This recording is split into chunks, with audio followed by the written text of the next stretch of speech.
बिस्मिल्लाहिर्रहमानिर्रहीम। Welcome back students. तो हम करेंगे ये अब, जिस तरीके से हमने ये तीन केसेस डिस्कस किए हैं उसी तरीके से हम हर एक की एक एक एग्जांपल इस आज के इस लेक्चर में सॉल्व करेंगे। ठीक है। तो सबसे पहले सॉल्यूशन के अंदर हम करेंगे ये कि सपोज़ करते हैं, suppose y is equal to e raise to power m x is a solution of one. इस वन का y is equal to e raise power m x solution है। अगर ये सोल्यूशन है तो इसे आइडेंटिकली सेटिस्फाई करेगा।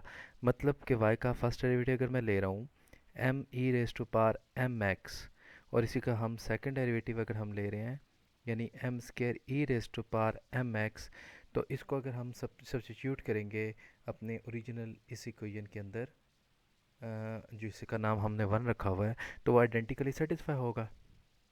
तो हम इसमें सब्स्टिट्यूट करते हैं क्या, टू वाई डबल प्राइम है तो ये आ जाएगा two m square e raise to power m x. आगे हमारे पास क्या है, माइनस फाइव वाई, तो माइनस फाइव वाई प्राइम की जगह पे आएगा m e raise to power m x, और आखिर में minus three y, minus three e raise to power m x is equal to zero. अब ये देखें हर एक के साथ क्या हो रहा है कि e raise to power m x common आ रहा है। तो मैं e raise to power m x यहाँ से कॉमन ले लेता हूँ, तो मेरे पास आएगा two m square minus five m minus three is equal to zero. तो अब हम जानते हैं कि e raise to power m x जो है वो तो ज़ीरो नहीं हो सकता। तो इसका क्या मतलब हुआ कि two m square minus five m minus three is equal to zero तो लाजमी होगा। ठीक है। अब इसको हम करेंगे ये कि इसको सिंप्लीफाई करते हैं बाय मिड टर्म ब्रेक।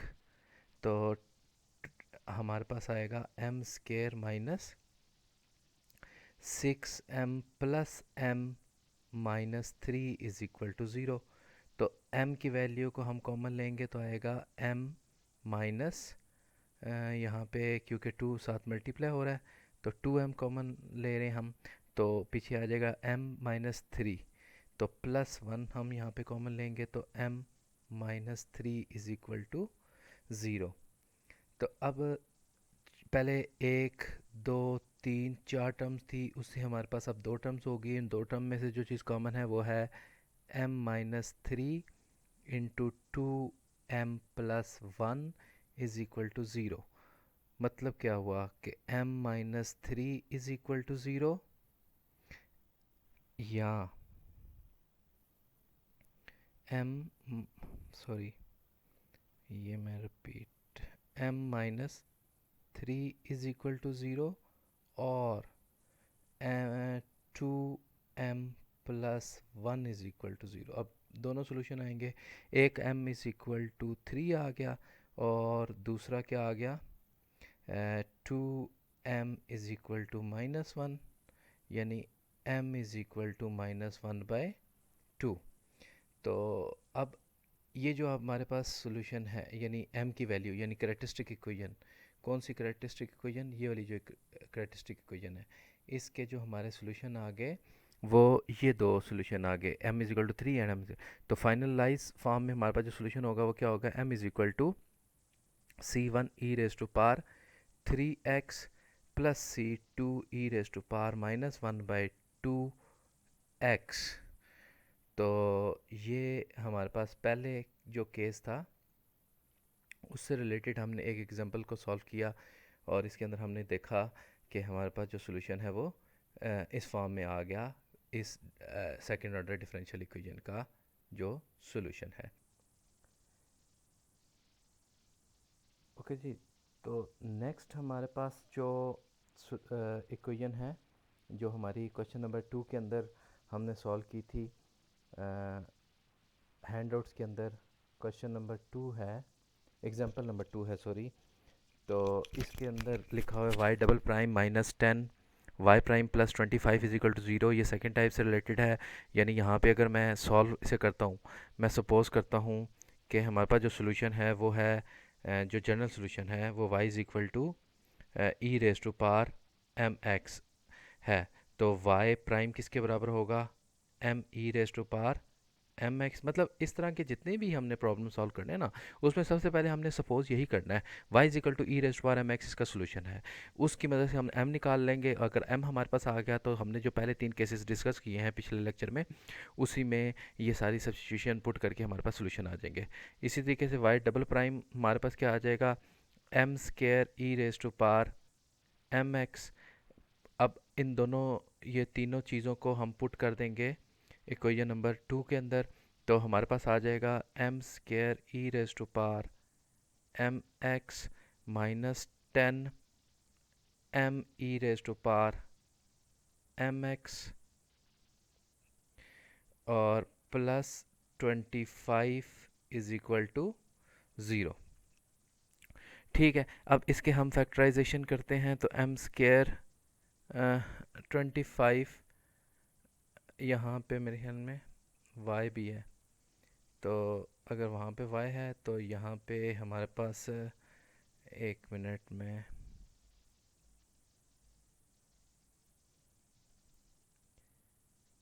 यहाँ पे हमारे पास e raise to power m x is equal to 0 आएगा। ठीक है, तो हम यहाँ से M square minus 10m plus 25 में से e raise to power m x common ले लिया, तो अब क्योंकि e raise to power m x जो है वो तो ज़ीरो नहीं हो सकता, तो फिर क्या ज़ीरो होगा, m square minus 10m plus 25 is equal to zero. अगर ये ज़ीरो के इक्वल है तो हम इसके फैक्टराइजेशन करते हैं, m square minus 5m mid term break की हमने 10 के इस तरीके से कि इन दोनों को ऐड करें तो -10m बने, और ये दोनों टर्म्स को अगर हम मल्टीप्लाई करें तो +25 बने। +25 इज इक्वल टू 0। ठीक है, हम यहाँ से हम कॉमन ले लेते हैं, m-5 आ जाएगा, -5 कॉमन लिया तो m-5 आ गया इज इक्वल टू 0। m-5 को यहाँ पे हम कॉमन लेंगे तो m-5 आ जाएगा इज इक्वल टू 0। तो m की वैल्यू हमारे पास 5 आएगी और m की वैल्यू हमारे पास 5 आएगी। ये रिपीटेड रूट्स है। ठीक है, अब ये जो रिपीटेड रूट्स हैं, हम ऐसा करते हैं कि y is equal to c1 e raise to power 5x plus c2। अब क्योंकि रिपीट हो रहा है तो रिपीट के लिए कंडीशन मैंने बताई थी कि हम x लगाएंगे, यानी जो भी इंडिपेंडेंट वेरिएबल होगा, ज़रूरी नहीं x है। अगर ये जो हमारे पास डिफरेंशियल इक्वेशन है इसमें इंडिपेंडेंट वेरिएबल t होगा तो यहाँ पे t मल्टीप्लाई होगा, तो ऊपर भी 5t आएगा। लेकिन फ़िलहाल यहाँ पे हम अज्यूम ये कर रहे हैं कि हमारे पास इंडिपेंडेंट वेरिएबल x है, तो c2x e raise to power 5x आ गया। ठीक है, तो ये हमारे पास सॉल्यूशन आ गया इस डिफरेंशियल इक्वेशन का, जो कि सेकंड ऑर्डर एक डिफरेंशियल इक्वेशन थी आपके एग्जांपल नंबर 2 के अंदर, ये वाली इक्वेशन। ठीक है, इसी के साथ हम आगे चलते हैं और जो हम बात करते हैं एग्जांपल नंबर 3 की। तो एग्जांपल नंबर 3 के अंदर हमारे पास y double prime minus 4y prime plus 13y is equal to 0 है। तो हम करेंगे ये कि वही काम करेंगे, y is equal to e raise to power m x हमारा सोल्यूशन है, तो y प्राइम हमारे पास आएगा m e raise to power m x, और y डबल प्राइम हमारे पास आ गया m square e raise to power m x. इन सब को हमने पुट कर दिया अपनी इक्वेशन नंबर 3 में। ठीक है, ये इक्वेशन नंबर 3 है, तो m square e raise to power m x minus 4m e raise to power m x plus 13 e raise to power m x is equal to 0। इन सब में से मैं अगर e raise to power m x common लेता हूँ तो मेरे पास आ जाएगा m square minus 4m plus 13 is equal to 0। तो e raise to power m x तो हमारे पास ज़ीरो नहीं है, तो फिर क्या ज़ीरो होगा, m square minus 4m minus 13 is equal to 0। तो m की वैल्यू हम यहाँ पे मिड टर्म ब्रेक से नहीं निकाल सकते, फैक्टराइजेशन नहीं हो सकता, तो मैं यहाँ पे जो है क्वाड्रेटिक फार्मूला यूज़ कर रहा हूँ, 4 प्लस माइनस, क्योंकि माइनस बी होता है ना, तो यहाँ पे b की वैल्यू जो है वो ऑलरेडी -4 है, तो माइनस माइनस कैंसिल होगा, 4 प्लस माइनस b का स्केयर 16 -4 ये प्लस है, प्लस 13 है, +4 a 1 है और c 13 by using quadratic formula over 2 into 1 यानी कि 2a। अब m की हमारे पास वैल्यू आ जाएगी 4 plus minus under root of 16 -52 over 2, तो m हमारे पास आ गया 4 plus minus under root of -36 over 2। ठीक है, तो 36 आ गया, तो हम m की वैल्यू जो लेंगे 4 प्लस माइनस, अब यहाँ पे 36 का जो स्क्वायर रूट है वो तो 6 है, लेकिन साथ नेगेटिव भी है, तो हम क्या लिखेंगे 6 आयोटा ओवर 2। तो हमें पता चला कि एक m की वैल्यू तो आएगी 4 प्लस 6 आयोटा ओवर 2, और दूसरी वैल्यू आएगी 4 माइनस 6 आयोटा ओवर 2।